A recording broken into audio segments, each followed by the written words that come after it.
Good morning বন্ধুরা, প্রিয়ামিনী ব্লগে সবাইকে স্বাগতম। আজ সকাল সকাল চলে এসেছি নাস্তা বানাতে, কারণ কালকে আমি রাতে ভিজিয়ে রেখেছিলাম কাবলি ছোলা, তাই আজকে কাবলি ছোলার তরকারি করব। তার সাথে বানাবো সাদা গোল রুটি, কারণ পরোটা প্রত্যেক দিন আর ভালো লাগে না, তাই আজকে সাদা গোল রুটি তৈরি করব আর কাবলি ছোলার তরকারি বানাবো। চলো তোমাদের সাথে গল্প করতে করতে আমি কিভাবে তরকারিটা করলাম সেটা তোমাদের সাথে শেয়ার করি। তারপর আর একটা কথা তোমাদেরকে বলি, আমার যে ভিডিওটা নতুন দেখছো প্লিজ একটা সাবস্ক্রাইব করে দাও। তোমরা যদি সাবস্ক্রাইব করে আমার পাশে থাকো আমি অনেক দূরে এগিয়ে যেতে পারবো। তাই প্রত্যেক দিনের মতো আজকেও বলছি, প্লিজ বন্ধুরা সাবস্ক্রাইব করে আমার পাশে থাকো। তো চলো, প্রথমে কড়াইয়ে আমি তেলটা গরম করে এখানে গোটা জিরি আর শুকনো লঙ্কা দিলাম। আপনারা এখানে গোটা জিরির বদলে পাঁচফোড়নও দিতে পারেন। তারপর পেঁয়াজ কুচিটা দিয়ে হালকা নাড়াচাড়ার পর আলু, গাজর আর বিটকে দিয়ে ভালো করে একটু নাড়াচাড়া করে নিলাম ভাজার মতো। এখানে ভাজা হয়ে যাওয়ার পর প্রত্যেকটা মশলা একে একে দিয়ে দিবেন। আমি এখানে মশলা ব্যবহার করেছি হলুদ গুঁড়ো, লঙ্কা গুঁড়ো, আদা রসুন বাটা, জিরে গুঁড়ো, ধনে গুঁড়ো আর সামান্য লবণ দিয়ে ভালো করে নাড়াচাড়া করে আরেকবার ভেজে নেব। এখানে আমার প্রায় ভাজা হয়ে গেছে। এবার ক্যাপসিকাম কুচি আর টমেটো কুচিটা দিয়ে দেব। এবার আমি ভালো করে খানিক কষিয়ে নেব।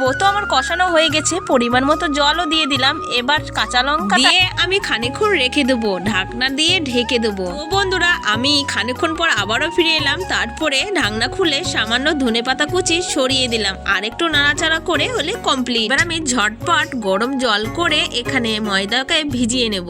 গরম জলকে ফুটিয়ে যদি ময়দাটা ভিজানো হয় তাহলে রুটিটা খুবই নরম হয়। তো এখানে আমার কমপ্লিট হয়ে গেছে কাজ। চলো এবার গরম গরম তরকারির সাথে সাদা গোল রুটি দারুণ লাগবে। আজকের ভিডিও যদি তোমাদেরকে ভালো লাগে প্লিজ লাইক, শেয়ার, কমেন্ট অবশ্যই করো।